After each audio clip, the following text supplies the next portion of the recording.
Vous aimez voyager en famille, découvrir différentes cultures, mais vous manquez de temps et votre budget est restreint. J'ai la solution pour vous, voyager grâce à la cuisine. Je vous présente dans cette vidéo 5 étapes qui vont vous permettre de vous évader facilement et à moindre coût en famille.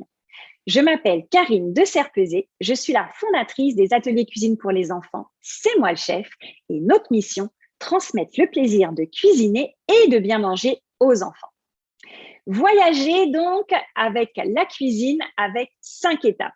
Première étape, on sélectionne le pays de destination et la date du voyage. Pour sélectionner le pays de destination, vous avez une foule de façons de procéder. Vous pouvez établir une liste de pays que vous voudriez découvrir en famille et progressivement, vous passez d'un pays à l'autre ou vous le sélectionnez au hasard. Vous laissez faire le hasard, là encore, en vous demandant au petit chef d'inscrire sur un petit papier les noms de différents pays. Il pige et voilà la destination que vous allez entreprendre. Ou même, vous laissez encore faire le hasard en mettant le doigt sur la map monde. En tout cas, il y a plein de façons de faire. Je suis sûre que votre petit chef sera ultra créatif et trouvera la bonne façon de s'amuser pour sélectionner le pays. Pour la date, pensez à choisir une date pendant laquelle vous allez avoir le temps de cuisiner. Pour vivre ce moment-là vraiment dans le plaisir, les petits comme les grands, vraiment prenez le temps de cuisiner. Donc, assurez-vous que vous aurez le temps de faire la recette tranquillement, sans vous presser. Donc, pas la peine de mettre de pression ou de stress sur ce beau moment-là. Deuxième étape, sélectionnez la recette. Pour là aussi sélectionner la recette, vous avez plusieurs façons de procéder.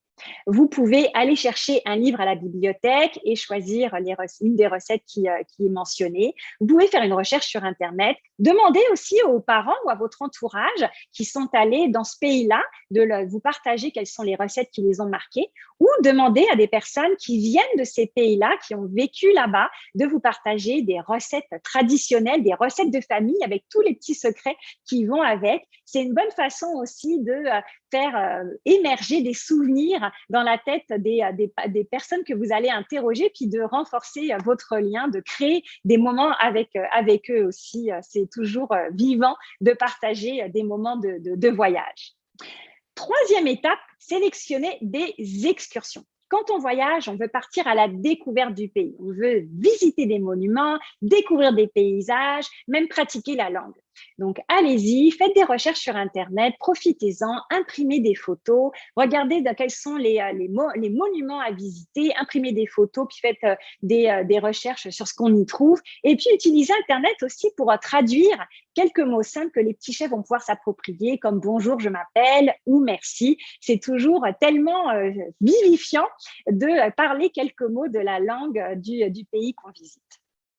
Quatrième étape, cuisiner. Cuisiner en famille la recette. Donc, comme je vous disais, en prenant le temps, donc si vous avez décidé de programmer une soirée dans ce pays-là, commencez à cuisiner assez tôt dans l'après-midi pour pas que vous soyez pressé par le temps pour déguster votre repas. Et puis, laissez vos petits chefs expérimenter. Laissez-les couper, laissez-les hacher, laissez-les mesurer les ingrédients. Bien sûr, vous allez leur montrer comment on doit faire, surtout pour qu'ils le fassent en toute sécurité. Mais c'est vraiment important de les laisser expérimenter et puis leur laisser la possibilité de clamer fièrement que c'est eux qui ont préparé le repas. Vous allez voir les petites étoiles briller dans les yeux. Rien que ça, c'est un merveilleux cadeau. Et puis, cinquième étape, créer des souvenirs. Pendant tout le processus, prenez des photos de votre petit chef qui va à l'épicerie, surtout si vous allez dans une épicerie dans laquelle vous n'avez vraiment pas l'habitude d'aller. Prenez des photos de votre petit chef en train de mettre les produits dans le panier, de choisir les différents ingrédients. Prenez des photos de votre petit chef en train de cuisiner. Il va adorer ça, pouvoir être le roi de cette journée-là. Et puis, proposez-lui, pourquoi pas, de se créer un carnet de voyage dans lequel il va pouvoir inscrire ses moments préférés, donc les voyages, les dates, les photos, mettre la recette qu'il aura cuisinée, ses impressions sur le goût, écrire les mots justement dans la langue du pays visité. Ça permet vraiment de consolider tous ces souvenirs-là, puis de les ressortir à l'occasion, puis de continuer à faire voyager l'esprit. Et puis les petits chefs adorent ça, collectionner tout ça. Donc vous allez voir, je suis sûre qu'ils vont pouvoir faire quelque chose de aussi extrêmement créatif. Donc voilà ces 5 étapes pour voyager grâce à la cuisine, faire voyager les papilles et finalement profiter de ces moments-là pour partir en excursion. Si vous avez aimé cette vidéo, cliquez sur j'aime et partagez-la aux parents qui vous entourent, qui eux aussi veulent voyager. Ça leur donnera des idées pour profiter de ces moments-là et de partir en voyage. Et puis, n'hésitez pas à nous indiquer dans les commentaires les pays que vous avez décidé de visiter grâce à ces 5 étapes de plaisir. Si vous voulez aller plus loin, je vous invite à télécharger notre guide gratuit 8 astuces pour donner le goût de cuisiner à votre enfant et de manger des légumes. Vous y trouverez en plus de ces 8 astuces une foule de conseils pour impliquer votre enfant dans la cuisine, quel que soit son âge et surtout en toute sécurité et dans le plaisir. J'ai déjà hâte de vous retrouver dans une prochaine vidéo. En attendant, je vous dis à bientôt et bon voyage!